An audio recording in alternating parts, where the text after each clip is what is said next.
Very much. I want to bring in now Shan Wu, former federal prosecutor, along with David Cay Johnston, Pulitzer Prize-winning investigative reporter, whose latest book is called The Big Cheat: How Donald Trump Fleeced America and Enriched Himself and His Family. I know you've done a lot of research here, David, into the business practices. So, Shan, let me start with you, though. The judge said he reviewed thousands of documents as part of this investigation. He said that the Attorney General in New York, Letitia James, did uncover, quote, copious evidence of possible financial fraud. Okay, that's a pretty significant thing to say, isn't it?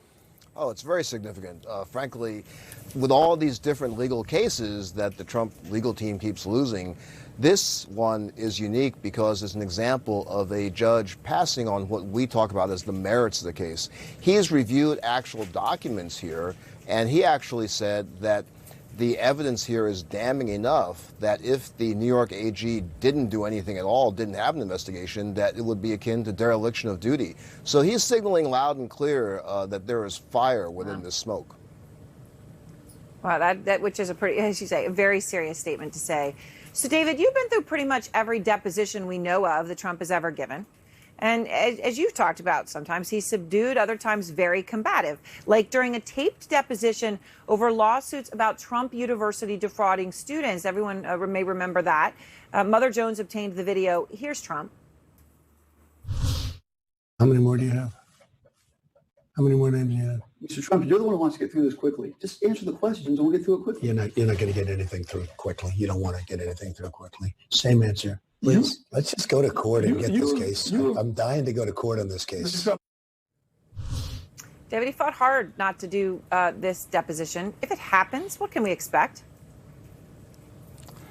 Well, if I were Donald's lawyer, and I'm not a lawyer, I just teach law, I would tell him to exercise his Fifth Amendment rights. The problem is that in New York, in a civil case, doing that can be used to draw an adverse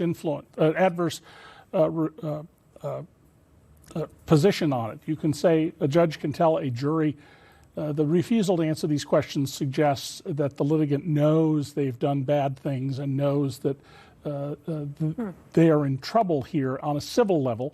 But Donald's facing at least 2 potential indictments in Atlanta and Manhattan, and so it's a real problem for him in terms of testifying in the Letitia James civil case. What's interesting is, you say we always hear Trump talk about how people who take the Fifth are mobsters, or it shows their guilt. Well, maybe it's because he knows that New York law. He always tends to know the laws very well.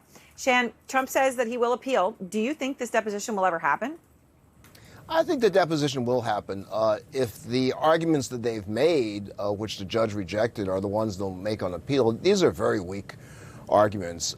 Particularly laughable was the idea that Trump belongs to a protected class, which is a very specific term in state and federal laws. I mean, the only protected class they're trying to create would be one for former presidents, and that's just silly. So I think these arguments are all very weak. I think they'll lose at the Court of Appeals. Now, of course, to the points about the Fifth Amendment and any other privilege, compelling them to attend the deposition doesn't make them speak, and that's part of the reason why the judge is upholding this.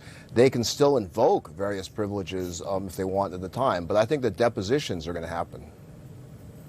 So, David, why is Trump fighting so hard against giving this specific deposition? Well, Donald doesn't want to be held accountable anywhere for anything in his whole life. Remember, this is a man who said, I've never done anything in my life for which I would ask for forgiveness. But this case is troubling for him because the evidence already in the record shows numerous violations of New York state law, including business records law, which is a serious matter in New York state. It exposes him to civil actions by others based on what else happens in this case. Local governments coming after him for more taxes, banks looking at his testimony saying, we made a loan to you, or we opened a checking account for you when you lied to us, and closing off business. I mean, there's a whole world of problems that will grow out of this for him. All right. Thank you both very much. I appreciate your time tonight.